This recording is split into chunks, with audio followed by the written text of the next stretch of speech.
In today's video, we are going to return to our investigation in Antarctica. But before we do so, I have one final thing to say about the situation in South America. The Bible teaches us in Matthew 5 and 9 that blessed are the peacemakers, for they shall be called the sons of God. The situation in both Venezuela and Bolivia. Do you really honestly think the role of the RD criminal organization controlling Washington, D.C.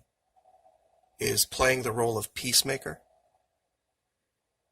Do you think their efforts have been in an attempt to bring peace? If not, then you would have to ask yourself what their true intentions really are and who they are. And that's all I'll have to say about that. Now, there's been a lot of speculation about whether this investigation is conspiracy, whether what we're seeing is real or not.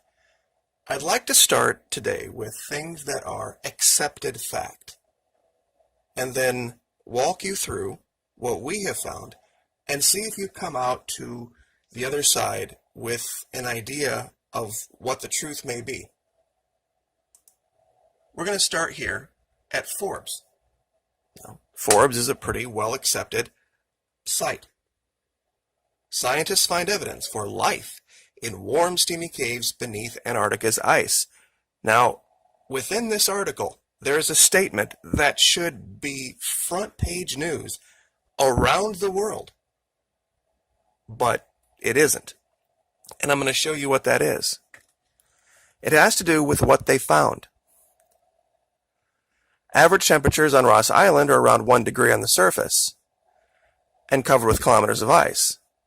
But the cave systems below can reach 77 degrees. Both conditions, that meaning this faint amount of light that they are saying is allowed in, this has been one of the sticking points with my audience, is that how could there be life down there if there's no light because of all the ice? Well, even a small crack in the ice would allow light to filter through, and you wouldn't need very much. Anybody who's been in a perfectly dark room, even the teeniest, tiniest little LED will illuminate the entire room, as will just a lit match. Once again, the Bible says the light pierced the darkness, and the darkness comprehended it not. That was paraphrased, of course, but you know what I'm saying. Now, they speak here of this area near Mount Erebus. Here's the part that should be front page news. Talking about these DNA samples of moss and algae and lichen and all this small invertebrates, these are all similar species as found elsewhere in Antarctica, so it's not unrealistic to believe they could have lived in the ice caves. However, here's the headline. Some of the DNA doesn't appear to match any other group of plant or animal and may belong to something entirely undiscovered. Under the ice in Antarctica, they have discovered DNA of something they don't have any idea what it is. It matches no plant, it matches no animal in an area with copious amounts of fresh water, where life abounds, where it's warm enough for even you and I to walk around. If most people had to live in a room that was 77 degrees, they would probably call it moderately stuffy or uncomfortable. It's 5 degrees above room temperature. While they didn't find any conclusive evidence during that jaunt, these tunnels are extensive, and even they have said they haven't had a chance to map even 1% of them.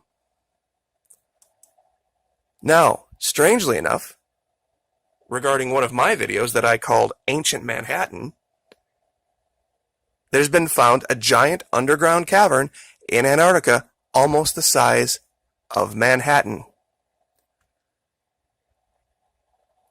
And this is where I would like to maybe play peacemaker myself with a couple of groups of people. I brought up this image because I think it would be something that most people could wrap their head around. This is Lake Vostok. It's a lake under 2.2 miles of ice in eastern Antarctica.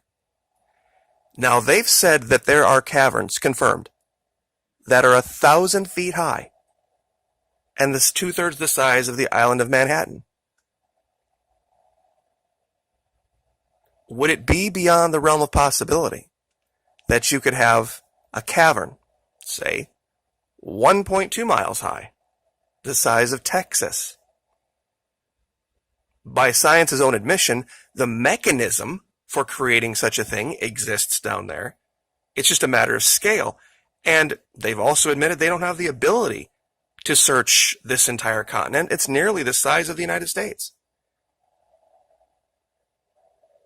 Imagine a dome of ice where you could take off a small plane, fly up to 5,000 or 6,000 feet, and go 400 or 500 miles in each direction and not be anywhere near the dome above you.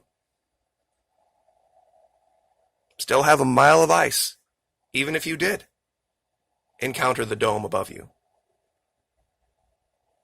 You see, that could be a reality. And it could be a reality one place. Imagine encountering a cavern that science says exists, that we know of as fact, and following it to one of these giant open areas where there could be life. This could be one of those openings. Now, here's where I'm going to lose some people, but I want you to please maintain an open mind about something. This is a screenshot from, it's a game. It's called World of Warcraft. There have been some things that have gone on in this giant online game, some things in the storyline that have paralleled history very closely. In the most recent iteration, this character on the right, this purple elf that very much resembles a character known as Lilith from history, confronts what she describes as a usurper sitting on a throne in an icy realm. Now, many people are of the opinion that there are the fallen trapped under the ice in Antarctica. Could very well be. But by virtue of her defeating this usurper, she shatters this dome of ice, what it appears to be, over a flat plain.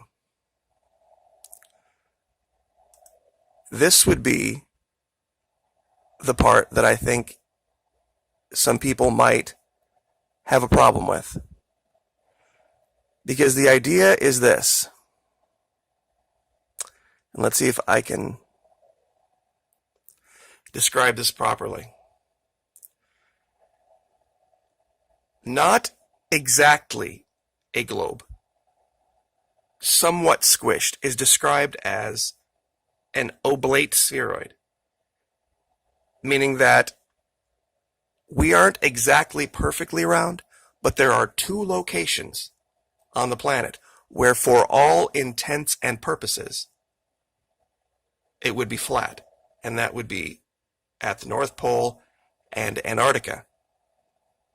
Now, if Antarctica, because of its location, were truly, for all intents and purposes, flat, and there were a dome of ice over a civilization,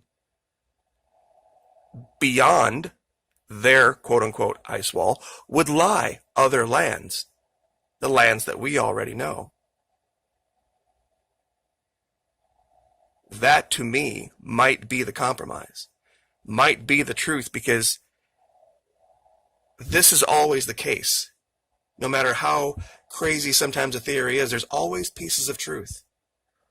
What if what we're being revealed isn't that our entire planet is flat, but that there is a hidden civilization, advanced, many of them, maybe multiple civilizations down there. There could be what we know as the Greys. There could be giants. There could be descendants of the German expedition that went down there in the 40s. There could be Lemurians, Agarthians, whatever you want to call them.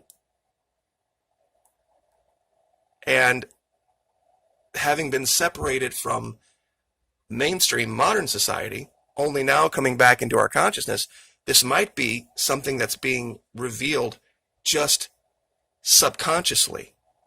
Or maybe they've made a few of them into our world and are attempting to reveal this story, being hidden from us. Which would explain why most of the governments of the world have called this off limits, because they don't want the average person understanding what this means. It's my personal opinion. I humbly submit it, attempting to bring peace to an argumentative situation that's occurred here on this platform. You could be right, and also a little wrong. And those who have completely tried to debunk the flat earth movement, they might be right, but also wrong in some ways. This would explain both stories. That the greatest revelation coming in the next 20 to 50 years will be the civilization that was lost, that continued, completely absent of everyone else. So I will, I guess, just leave that there. In tomorrow's video, I have 6 or 7 other discoveries for you that, once again, go along with the 100 others that we found that support a civilization thriving in Antarctica. Like, share, subscribe.